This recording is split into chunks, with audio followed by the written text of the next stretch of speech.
What's up, YouTube? It is Monday, November the 5th, 2012. This is Proof Weight Loss Surgery Works, and I'm your Monday vlogger, B.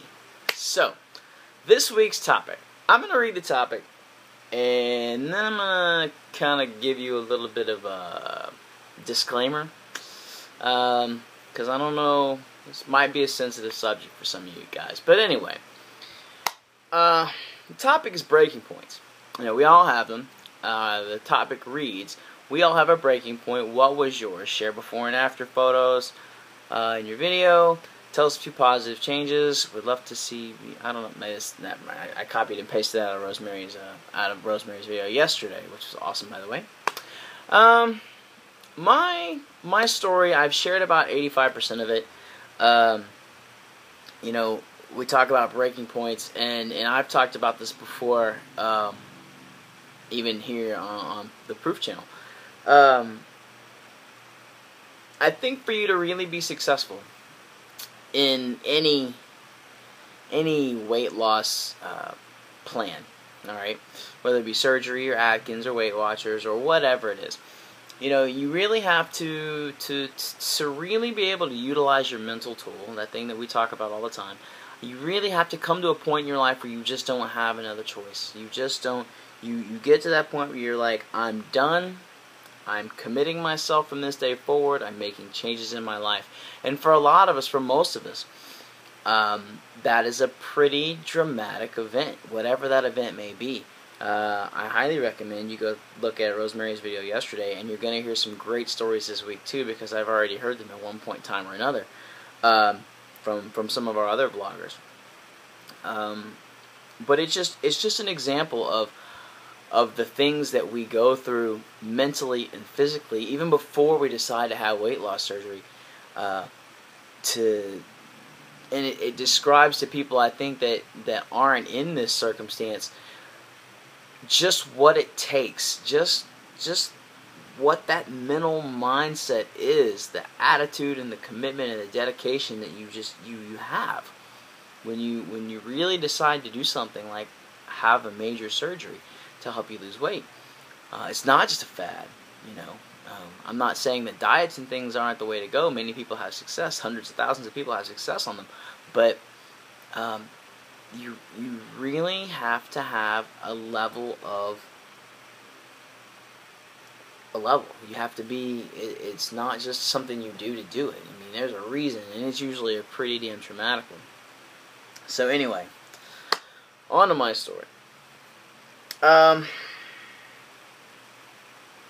You know, you go back and look at one of my first 2 or 3 videos, I swore I would never share the story. I'm a very positive person. I've always been a very positive person. And I've always been the happy-go-lucky, cheery type, just that guy, you know, it's just always in a good mood. And depression was not something that I ever knew, you know. Never had a suicidal thought a day in my life. Always had friends, always had people around me who just generally happy. You know, friends and family are huge in my life. They were then, they are now, and it was just that's just who I am. But this was December 2009, I guess it was. No, it wasn't 2009. 2004. Yeah, 2004. I went to the doctor's office, and I stepped on the scale, and I weighed 356 pounds. And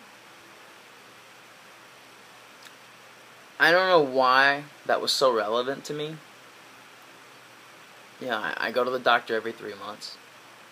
So, you know, I'd been 320, I'd been 300, I'd been 280. And I go for my thyroid, so, you know, going 3 months is just another thing. But for some strange reason, and maybe it was just because I was above that 350-pound number, it affected me. And it didn't happen right away. You know, it was several days, maybe a week later, where I really started to think about that, you know. And my doctor, who had been my doctor for well over 10 years, he told me, if you don't do something about your weight, you're going to die. Which in and of itself probably isn't that big of a deal. But it really got me thinking. And that became a big deal. You know, I got very depressed. I probably gained another 20-25 pounds over the course of the next 3 weeks. Literally. I mean, I ate everything in sight. I just locked myself in a room. I took vacation from work.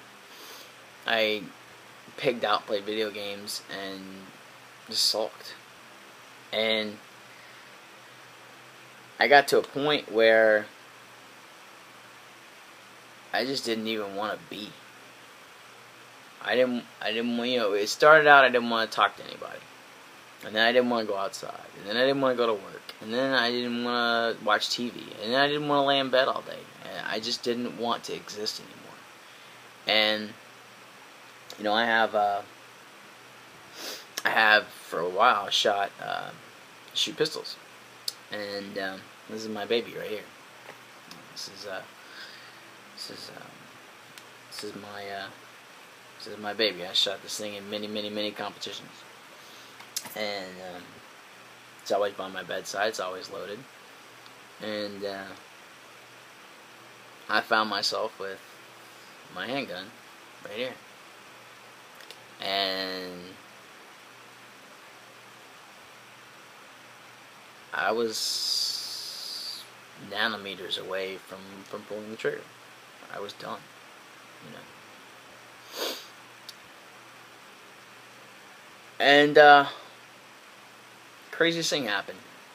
My cell phone rang, and it was a buddy of mine that I went to college with. Called to wish me Merry Christmas, and we got to talking. He asked how I was doing, and I didn't share the whole story with him, but I let him know I wasn't doing too good.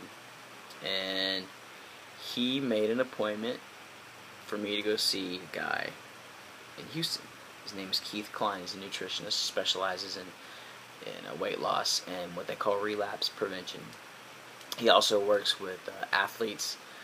Very high profile guy. If you're in or around the area of Houston and you're into nutrition at all, you know who Keith Klein is. He was a former Mr. Olympia. He did all sorts of crazy stuff. The guy is like 60 years old and he's just phenomenal. And he made an appointment, paid for my first visit. It was very expensive, and Keith became one of my best friends. And he taught me so much just about being who I am and being aware of what I'm doing and what I'm eating and what I'm putting into my body, and really turned my life around. He taught me to be a student. You know, a student of life, a student of fitness, a student of nutrition, a student of health. And that's how I got all the information that I got. You know, I get on here and I have all this useless information about fitness and nutrition, and I try to share it every week, and that's how I got it. I became a student. And it really turned my life around. This is going to get a little long-winded, so if I go 15 minutes, I'm sorry. So I went from well over 360 pounds. I had to have been at least 375, but I never stepped on the scale. Down to 220 pounds. 220 pounds. And I did a lot of stuff. A lot of stuff. You know, I worked out twice a day. I was up at 5:30 in the morning to run, and I went to work, and then I went home, and then I did weights, and then I ate on a schedule, you know, like every single day, the same food at the same time. It was all calculated down to the calorie. It was very clean. It was very lean, and it was very structured. And I did that for 2.5 years. It took me 2.5 years to go from 300 and some godly amount of weight. I call it 356, but I know in the back of my head it was well above that. Down to 220 pounds. And just blood, sweat, and tears, no lap band, you know. And I get very, very comfortable. And I started dating, met a girl, and that was the end of that. You know, next thing I knew, I was 300 pounds again. And I didn't like it. Didn't like it at all, you know. Because I saw myself going back to that place. You know, 356 pounds is just a number. But that mental state was something that I'd never seen before, something that I never saw afterwards. It was a very ugly place in here, you know. And a place that I swore I was never, ever going to go back to again. And when I crossed that 300-pound threshold,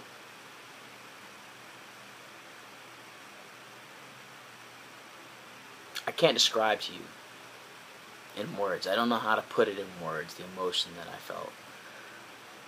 But I know that I would turn my back on my family and God Himself to keep from going back there again. And that feeling, that emotion, that mental state that I was in at 356 pounds, and seeing myself going back there again at 300 pounds yet again, was it for me. I said, this is not going to happen again. And I decided to have weight loss surgery.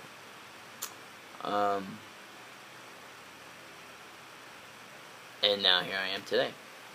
You know, I went from pre-op 310 pounds back down to 199 pounds, and now I'm sitting at about 210 pounds, I think is what I weighed on Monday today. I haven't weighed today yet. Shit. But a lot of that has to do with the fact that I'm not working out as much as I should, and a lot of other things that I'll talk about on my personal channel if I get around to shooting a video this week. But that's my story. You know, it was a very ugly place for me. I guess I can share some pictures. I don't have many. I didn't take many pictures when I was like fat ass. Let me flip the camera around for you. I'm gonna get you dizzy for just a moment. I do have a couple that I want to share though. Here's the first one. You know what? No, I'm gonna do it like this. Oh, I can't flip the camera around when I'm doing this. Alright, crap. So let me see if I can. It's on my laptop. I don't really have time to do any editing today. So this is me playing paintball. I think this was in November of 2004 or 5. This might have been right before I went to the doctor. This was me in high school. I don't know why I decided to share this picture, but I was 250 pounds then, if I'm not mistaken, when I graduated high school.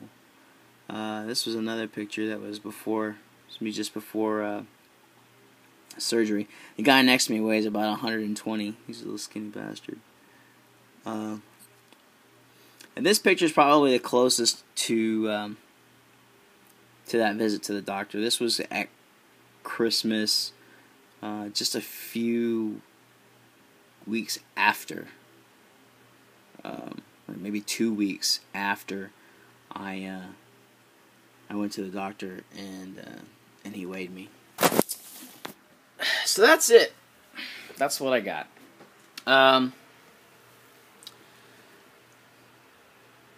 It's kind of weird. I don't really have much of a conclusion. I guess it was just a share my story. So there's my story, and I'm sticking to it. Well, guys, make sure you thumbs up. Don't thumbs down. Subscribe. Tell your friends. Come back and see us tomorrow for another Proof Weight Loss Surgery Works video, and come back and see me on Monday for another Proof. Why do I always screw that up? Proof Weight Loss Surgery Works vlog. Have a great week, guys. And I will see you again on Monday. Take care.